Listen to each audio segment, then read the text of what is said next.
आपको मन में यह बैठ जाता है कि मैं किसी चीज को लांग दिया हूं या किसी चीज को प्यार दे दिया। ज्यादातर ये बुरा असर बहुत क्विक करता है गर्भवती स्त्रियों पर।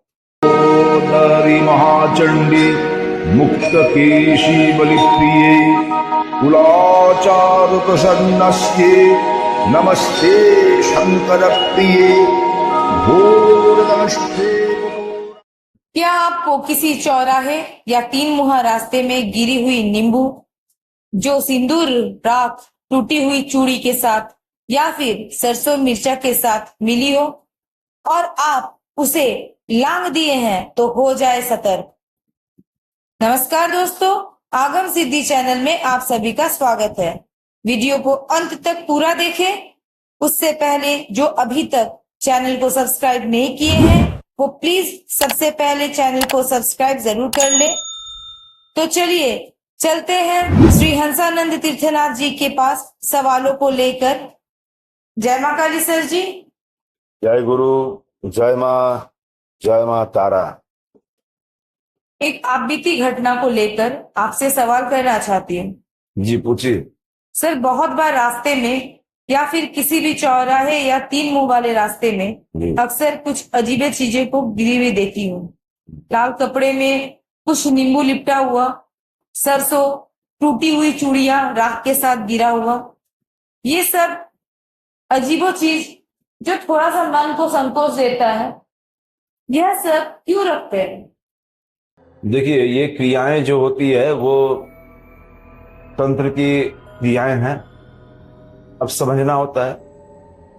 अगर मान लीजिए कि चौराहे पे चौराहा है, चार मुंह का रास्ता है, वहां पर अगर कुछ प्रसाद या भोग जैसा चीज, चाहे आमिष में हो या निरामिष में, पूरी सब्जी हलवा या भात से जुड़ा हुआ या कुछ भी चावल वगैरह से जुड़ा हुआ चीज, या फिर विभिन्न प्रकार का अन्न, मांस, मछली या जला हुआ मछली, इस तरह का चीज अगर रखा हुआ मिले तो वो तो आमिष अन्न तो तुरंत मिलेगा नहीं, वो रखने के बाद तुरंत ही वो गायब हो जाता है, जो मांस मछली वाला चीज है। क्योंकि जिसको लेना वो ले लेता है, या फिर कुत्ता बिल्ली वो सब जो भी है खा के चल जाता है। तो ये प्रकार का जो भोग रखा जाता है वहां पर चौराहे पे, तो वो एक तरह का क्रिया है, साधना है। जैसे हम लोग तंत्र में बहुत सारी साधनाएं जो देखेंगे वामाचार मार्ग में, अगर स्मशान का अभाव हो या स्मशान बहुत दूर में है तो उस जगह में वहां पर चौराहे पे वो क्रियाएं किया जाता है। मतलब वो कोई बुरी क्रिया नहीं है। जो भोग चढ़ाया जा रहा है वो बुरा क्रिया नहीं है। अगर कभी आपको दिखे कि भोग रखा हुआ है, खाना रखा हुआ है, तो वो बुरा क्रिया नहीं है। वो किसी देवता को या किसी देवी को खुश करने के लिए, उसका कृपा प्राप्ति के लिए, उसका वर प्राप्ति के लिए वो क्रिया किया जाता है। सिद्धि प्राप्ति के लिए वो क्रिया किया जाता है। वो एक तरह से भोग है, उनको अर्पण किया जाता है। उससे वरदान प्रसाद पाने के लिए, उनके आशीर्वाद पाने के लिए वो क्रिया किया जाता है। क्षेत्रपाल का, बटुक का, योगिनियों का कुछ क्रियाएं होता है उसमें, जो भोग प्रसाद के रूप में। जैसे आपका जो मातंगी साधना में भी चौराहे का जिक्र आता है। स्मशान के अभाव में वो चौराहे को हम लोग प्रयोग कर सकते हैं, जहां पर मां मातंगी देवी को हम लोग उद्देश्य करके मांस मछली वगैरह का साथ अन्न का भोग वहां पर रख के आना पड़ता है। ये मातंगी देवी का क्रिया में आता है। उच्छिष्ट चांडालिनी का आता है, सुमुखी देवी का आता है। मातंगी देवी के बहुत सारे रूप है, इसका चर्चा मैं बाद में बताऊंगा। तो इस तरह के बहुत सारी साधनाएं हैं। भैरव साधनाएं भी हैं, जहां पर आपको चौराहे का जरूरत पड़ता है प्रसाद चढ़ाने के लिए। लेकिन अगर किसी व्यक्ति के ऊपर कुछ गलत अभिचार क्रिया किया गया है, वो बीमार बहुत दिन से हो रहा है,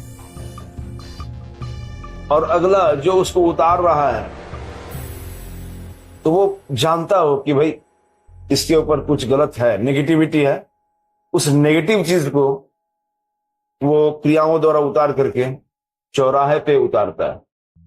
वो खाना नहीं हो सकता है। वो उतारता है नेगेटिव चीज को चौराहे पे, और वो नेगेटिव चीज तीन मुहे रास्ता में भी उतारा जाता है।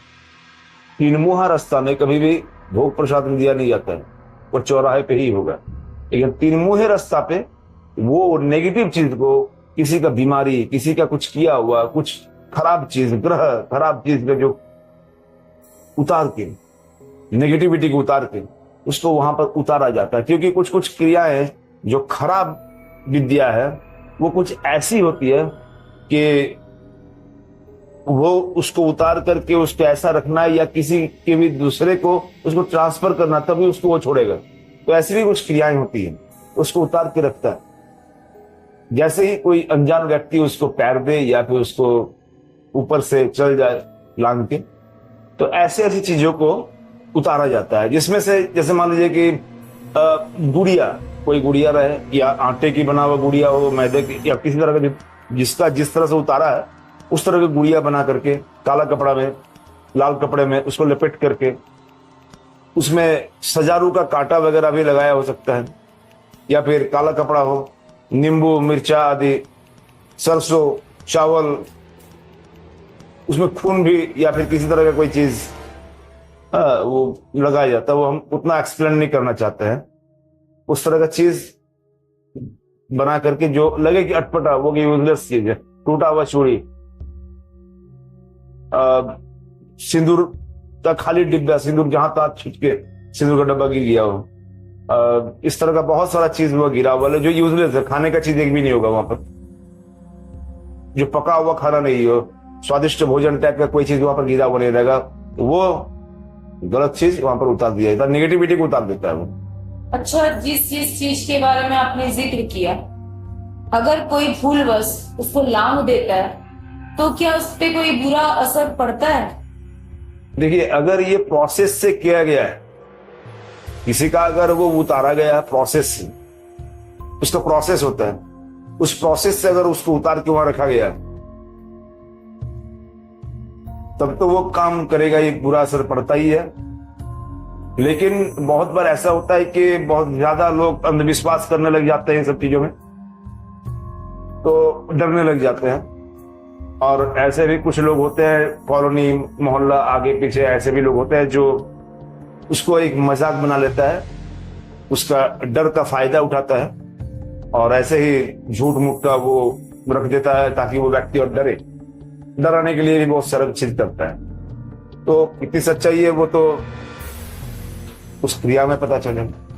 क्या वो सच का किया हुआ है कि झूठ का डराने के लिए रखा हुआ है, तो व्यक्ति इस तरह से उलझन में पड़ जाता है सब चीजें। दरअसल बात यह है सर कि मैंने पहले ही आपको बताया कि मैं ये घटना को अपने आप बीती से ली प्रश्न को। जी, बहुत पहले जब हम लोग ट्यूशन जाते थे तो मेरा एक बहुत अच्छा दोस्त था। हम लोग ऐसे जत्थे में जाते थे क्लास करने के लिए, और वो जगह पड़ता था हमारे टीचर का 3 मुहा रास्ता क्रॉस करके, और वहां पे ऐसे ही कुछ अजीबोगरीब चीजें गिरा हुआ था। मेरा फ्रेंड उसको क्या लात मारने का कोशिश की, मैं मना की, मत करो, थोड़ा सा अजीब चीज है ये, पता नहीं कौन क्या करके रखा है। क्योंकि बचपन से हर किसी के माइंड में सेटअप रहता है, कोई जादू टोना कुछ भी रहता है। तो वो बोला ये सब कुछ चीज नहीं है, बेफालतू का चीज है, आदमी ऐसे ही बोलता है, और उसको लात मार दिया। पता नहीं, शायद मेरा मन का वहम हो। अगला 2 घंटा के अंदर ही मेरा वो दोस्त का एक्सीडेंट हो गया। और हमारे बीच जितने भी हम लोग फ्रेंड्स थे, हम लोग का सबके माथा में ये हैट्रिक हुआ कि ये उसको लात मारा है और इसी कारणवश उसका एक्सीडेंट हुआ। तो इतना इसमें क्या और कितनी सच्चाई है? देखिए, पॉजिटिव और नेगेटिव पावर का तो जिक्र हमेशा हर जगह होते रहता है, होता रहा है, होता रहेगा। तो जब पॉजिटिव है तो नेगेटिव भी रहेगा, लाइट है तो अंधेरा भी रहेगा। तो ये होते हैं, क्योंकि जो भी काम उतार के रखा जाता है, गलत चीज उतारा जाता है, अब वो कितनी तरीके से, किस तरीके से उसको उतारा गया है, उस पर डिपेंड कर रहा है कितनी सच्चाई है। अगर वो है उसमें कुछ, तो तब तो आपको नेगेटिव चीज का असर पड़ता है, ये बुरा असर पड़ता भी है। देखिए, कुंडली, जिसका जन्म कुंडली में भी रहा है ना, कि जो कुछ घटक रहता है दुर्घटना कारक या ये सब जो कुंडली का जो कैलकुलेशंस रहता है, उसमें जो राहु इसका मेन प्रणेता होता है, तो इन सब चीजों का मेन प्रणेता राहु होता है। और ये सारा चीज घटक कराने वाला भी राहु ही होता है। कोई ना कोई एक बहाना बनता है, कोई ना कोई एक घटना बनती है। ठीक है, तो ये हम कुंडली से भी इसको जान सकते हैं कि अगर कोई जानकर बढ़िया ज्योतिष रहे तो उसके माध्यम से आप पता कर सकते हैं कि दुर्घटना का कारण लगभग कहां तक इशारा कर रहा है। लेकिन अगर कुंडली में वो उतना क्लियरेंस ना आए तो हर एक कर्म के पीछे आपका एक सोच बन जाता है, और सोच ही उस कर्म को करने के लिए प्रेरित करता है। वो सोच कहां से आ रहा है, इसको आप ग्रहों के वश में बोल सकते हैं। ग्रहों के अनुसार आप ग्रहों के वशीभूत होकर के आप उस कर्म को करने के लिए प्रेरित हो रहे हैं, या फिर प्रारब्ध वशत आप चल रहे हैं, तो सारा का सारा कर्म फल का खेल आ जा रहा है और कर्मों का जंजाल, कर्म विपाक बंधन आ जा रहा है। कर्म विपाक बंधन में आप पढ़ के सारा कामों को, सारे कार्यों को कर रहे हैं। अब अच्छे कर्म से कैसे कैसे आपके साथ अच्छे चीजें होने लग जाएंगी, और अगर कुछ गलत चीज रहा है उसको भोगने के लिए आपको कोई ना कोई, किसी ना किसी माध्यम से आपको भोगना पड़ जाएगा। अब इसका माध्यम हो सकता है कि कुछ भी हो। तो जिस चीज को मैं चर्चा कर रहा हूं अभी, जैसा आपने पूछा कि क्या ये होना संभव था, तो जिस तरह से हम लोग प्रोटेक्शन के लिए जिस देवता का नाम लेते हैं, घर से निकलते हैं अपने आप को बांध के सुरक्षित करके, तो वो देवता का नाम, उस देवता का बीज मंत्र, उस देवता का शक्ति का एक अंश कोई भी आकर के हमें प्रोटेक्शन देता है, ये श्योर है, देगा। अगर वो जगाए हुए हैं, प्रोसेस से किए हुए, तो आपको प्रोटेक्शन देगा। क्योंकि जब भी कोई व्यक्ति, जब हम लोग किसी का वास्तु या घर में किसी चीज में काम करने जाते हैं, किसी भी नेगेटिविटी को ठीक करने के लिए जाते हैं, तो सबसे पहला बात है कि अपने आप को बांधा जाता है, मंत्र के माध्यम से सुरक्षित किया जाता है। उसके बाद जब हम लोग घर से निकलते हैं तो घर को अपना बांधा जाता है, अपने वाहन को बांधा जाता है। उसके बाद आप वहां से प्रस्थान करके काम करते हैं। तो ये अपना विश्वास है, ये काम करता है। सुरक्षित आपको होना है, सबसे पहला अपने आप को सुरक्षित होना है। ईश्वर का कृपा आपके साथ में रहे, अपने सुरक्षा का ख्याल आप रखें, और हर चीज मजाक नहीं होती है। हो सकता है कि जिस तरह से हर कौवा को आप काला देखते हैं, तो वर्ल्ड में सारा कौवा ही काला हो, ये सही नहीं है। कोई एक सफेद कौवा जरूर दिख जाएगा, ये भी संभव हो सकता है। तो इसीलिए कभी भी अगर ऐसी चीजें आपको रास्ता में दिखे, तो बचपना के कारण हो सकता है कि वो झूठ का रखा हो, या अंधविश्वास हो, या कुछ भी हो। बाय द वे, अगर ऐसी चीजों को लेकर के, मैं ये नहीं बोल रहा हूं कि माथा में बैठा लीजिए, आपका वहां पड़ा हुआ है और बाइक चला रहे हैं, अचानक से राइट लेकर के आप चलने लगे, एक्सीडेंट हो गया, वो सब पहले तो आपको अपना पोजीशन देखना ही पड़ेगा। बचने का 1000 उपाय है। बाय द वे, अगर आप उसमें पैर लग जाता है, लांघ देते, तो बहुत ही सहज और सरल उपाय मैं आपको बता रहा हूं। सेंधा नमक। जैसे ही आप वहां से आते हैं, अपने घर आते हैं, आपको मन में यह बैठ जाता है कि मैं किसी चीज को लांघ दिया हूं, या किसी चीज को पैर दे दिया। ज्यादातर ये बुरा असर बहुत क्विक करता है गर्भवती स्त्रियों पर। गर्भवती स्त्रियों पर बहुत जल्दी ये क्विक असर करता है बुरा का। तो नमक, बाएं हाथ की मुट्ठी में नमक रखिए, और पीला सरसों लेकर के उसे 7 बार पूरे शरीर में घुमा करके, 7 बार पूरे शरीर में घुमा करके सिर्फ यही बोलना है, ओम प्राणान रक्ष, यशो रक्त, पुत्रान दारान धनं तथा सर्वकाले सर्वदेशे पाहि माम दक्षिणा काली के। और अंत में भी ओम। अगर स्त्री है तो ओम के जगह में शुरू में नमः और मंत्र के बाद भी नमः, शुरू में नमः और मंत्र के बाद में भी नमः बोल के 7 बार मंत्र बोल के घुमा दो। उसको बाहर किसी जगह में तिरमुहा में या चौराहा में उसको गिरा दीजिए, या बाहर भी गिरा दीजिए।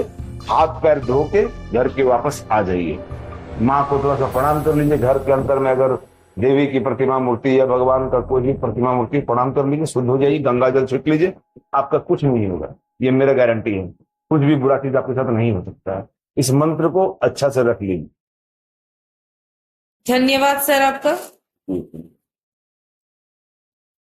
ये सवाल मेरे साथ बहुतों के मन में भी हो सकता है।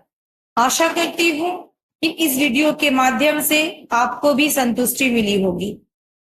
ऐसा और भी नए सवालों के जवाब जानना है तो आगे भी बने रहे हमारे चैनल के साथ, और आपके भी सवाल को लेकर कमेंट के द्वारा हम तक जरूर भेजें, ताकि आपके सवाल का जवाब हम नए वीडियो में लेकर आए।